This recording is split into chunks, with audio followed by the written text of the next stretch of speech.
You ask Tiger to solve. This deals with linear equations with one unknown.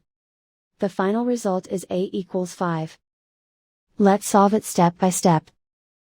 Group all constants on the right side of the equation. Add 4 to both sides. Simplify the arithmetic.